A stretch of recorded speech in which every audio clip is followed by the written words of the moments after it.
وہ جو تمہیں لگتا ہے مجھ پر میرے صبر کے مار کھا گئے۔ اتنا آسان نہیں اللہ پاک کی عبادت کرنا، دل سے غرور جائے گا تبھی تو نور آئے گا۔ اللہ کو پسند ہے جب انسان ہزار گناہوں کے بعد بھی اس کی طرف پلٹتا ہے، ٹوٹی پھوٹی سے ہی صحیح معافی مانگتا ہے، کچی پکی صحیح توبہ کی طرف مانگتا ہے۔ یہ ٹوٹی پھوٹی کچی پکی سی فریاد بھی اللہ کو بہت پسند ہے، وہ معاف کر دیتا ہے۔ تہجد کا بلاوا، جب وہ رات کے آخری پہر تمہیں ملاقات کے لیے بلاتا ہے تو وہ تمہیں اپنے در سے خالی ہاتھ واپس کبھی نہیں جانے دیتا۔ زندگی تب تک نامکمل ہے جب تک اللہ کو راضی نہ کر لیا جائے۔ یا اللہ میری خواہش کو اپنی رضا میں بدل دے، آمین۔ رولز آف دا لائف، دعا، صبر، شکر۔ انسان کے 3 حصہ ہیں، ان میں سے ایک حصہ اللہ کا، ایک اپنا، ایک حصہ کیروں کا۔ جو حصہ اللہ کا ہے وہ ہے روح، جو حصہ اپنا ہے وہ ہے اعمال، جو کیروں کا ہے وہ ہے جسم۔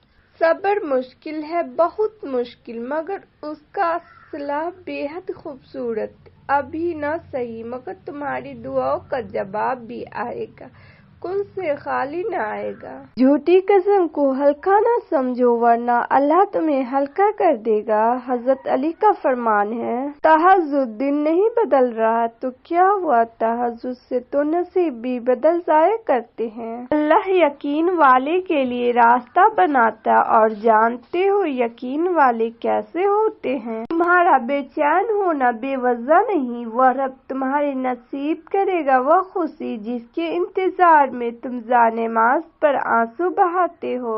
تم ایک بار سجدہ تو کرو، وہ رب ٹوٹے دلوں کو جوڑ دے گا، وہ برے دن کو اچھے دنوں میں بدل دے گا، تم اس پر یقین تو کرو۔ ہر چیز کا اللہ نے خاص وقت مقرر کر رکھا ہے، اسے صحیح وقت پہ معاوضہ بھی ہوں گے، اور چیز بہتر بنا کر واپس بھی لوٹا دیا جائے گا۔ تہجد کی خاموشی میں بہنے والے تمہارے آنسو اللہ کو راضی کر لیتا ہے۔ صبر کرنا سیکھ لے، اللہ سب جانتا ہے، وہ جانتا ہے آپ کب کن وقتوں سے گزرے ہیں، یقین کرے وقت بدل جائے گا۔ یقین ایسا رکھو کہ سامنے سمندر ہو اور تم کہو راستہ میرا اللہ بنائے گا۔ فکر نہ کرو، اللہ پاک ایسا وقت بہت جلد لائے گا جب تم اپنی آنکھوں سے اپنے لیے معاوضہ ہوتے دیکھو گے انشاءاللہ۔ بہترین صبح وہی ہوتی ہے جو اللہ کے ذکر سے شروع کی جائے۔ وقت تو